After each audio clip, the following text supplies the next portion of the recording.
Failing successfully. This week, I was able to pull some success out of the wreckage of colossal failure.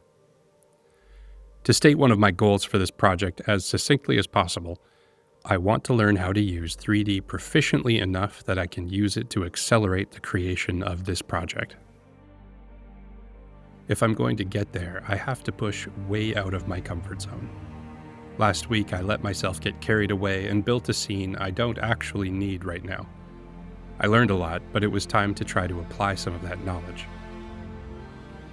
I pulled up the thumbnail of my next panel and started to create the pieces that I thought I would need, starting with some old stone slabs that were once nice clean-cut stairs.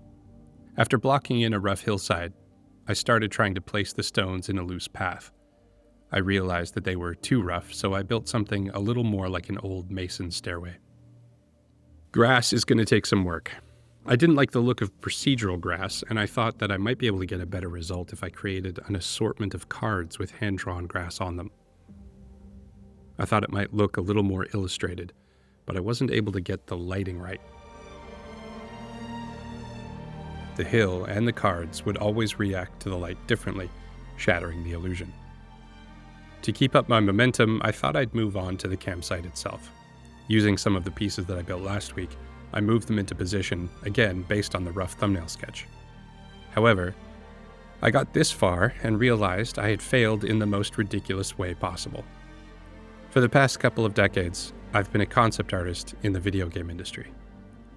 One of the most critical tasks we help with is creating blueprints so that model builders aren't having to figure everything out as they go. Building a 3D model without a detailed plan invites eternal noodling. What was I doing? I was building a 3D model without a detailed plan. I felt like an experienced plumber that realized he'd forgotten to shut the main water valve off before cutting through a pipe. Having fallen for one of the oldest tricks in the book, it was time to do what I know: plan. This thumbnail was only ever a vague indication, and it needed much more intention. I started with some broad strokes. I know what I'll need for this location. To keep things simple, I started with a large stone circle. The pillars will surround it. There were once lintels that reached between the pillars, acting as a support system for a roof that is now long gone. With the original design in place, I could start to break it down. Many of the pillars have collapsed. All but one lintel has fallen, and that sits above an old throne. I used my original pillar blueprint to get even more specific. I knew I wanted some tent-like hangings between some of the pillars, and to bring in a few more of the giant statues to observe whatever takes place in this circle. Every drawing is either adding a new idea or getting more specific. Getting specific forces you to be intentional. With the main hall of the campsite figured out, I could expand into the foreground, where we'll first be introduced to this location. Finally, with a drawing that was clear enough to work from, I started building the second version of the camp throne room. This came together far quicker than my first version. I was properly humbled. In the drawing, I have statues, and I was hoping to use those as an opportunity to practice my sculpting. It'll be a critical skill to develop if I want to be able to lean on 3D to speed myself up. The first thing I did was import the heads that I used at the beginning of this story. The first version of this head I made was a bit more generic, so I thought it would be a good place to start. However, when I looked closer at it, I thought that modifying it would take longer than just building a new one from scratch. Once again, my hubris got the best of me. I thought, I've built a head before, I know how to do this, and then I proceeded to go absolutely nowhere for half an hour. I smartened up and decided to follow a beginner's tutorial for the 5th time. Let me tell you, it did not turn out how I wanted. The classic beginner frustration is knowing what you want to do and then being at the mercy of the tools that seem to be built to do everything else. I know it'll click if I just keep at it. One day I'll be able to confidently sculpt Art Deco statuary, but it certainly wasn't today. It was at this point that I realized just how badly I had failed at my mission. I wanted to build a 3D scene that I could use for the majority of the background shots in this area. Here's a chart to show how it feels. Hacking away at this has given me a much clearer picture of just how far away I actually am from my goal. At the beginning of the week, I thought it might be pretty reasonable. At the end of the week, I was disappointed. However, the success that I was able to pluck out of the ashes of failure was still a 3D model. I would have built something like this anyway, I just had one that was a little more detailed than usual. I started to use it as a pencil layer and added some extra details that were outside of my skill to timeline ratio.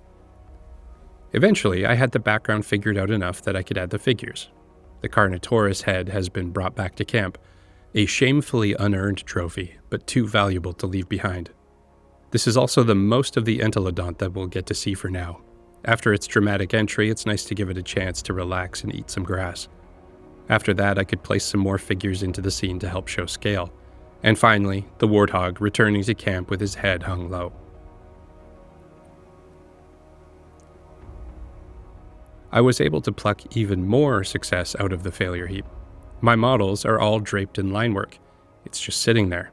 Why ink over it when there's the chance I could use it directly? I figured out a few ways to do it incorrectly. If I do this again, I should be able to get a much cleaner result, but the general concept worked. And finally, the inking stage could begin. I felt very relieved to reach this point. After all the wrestling, only for it to feel fruitless, and then to find some fruit after all. Although, not the fruit that I was expecting. While the inking plays out, Christmas approaches. If you're looking for gift ideas, you can pick up a copy of my previous book, Tellurian. Give it to someone who likes stories and is looking for something a little different.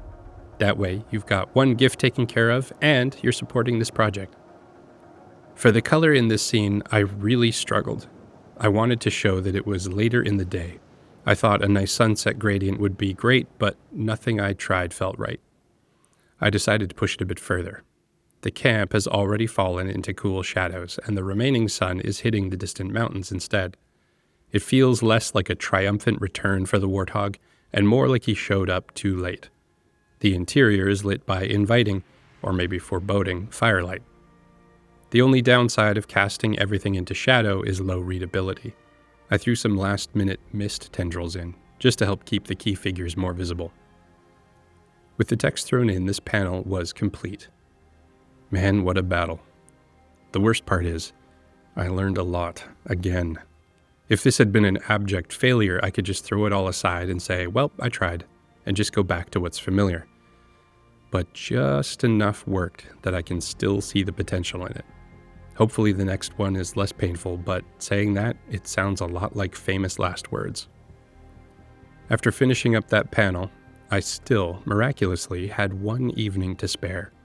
I needed a mental break, so I decided to do a nice, peaceful figure drawing. But to make it more relevant, I decided to give it a Dead Gods theme. My dragon patrons have special voting privileges, so I asked them what faction I should base this character on. Atlantis was the undisputed champion. I have a small collection of sketches for Atlantis, but it's still a relative unknown. One I do have is of a dive suit, combining a blown glass helmet reinforced with metal, an air bladder, defensive spikes, and some heavy counterweights.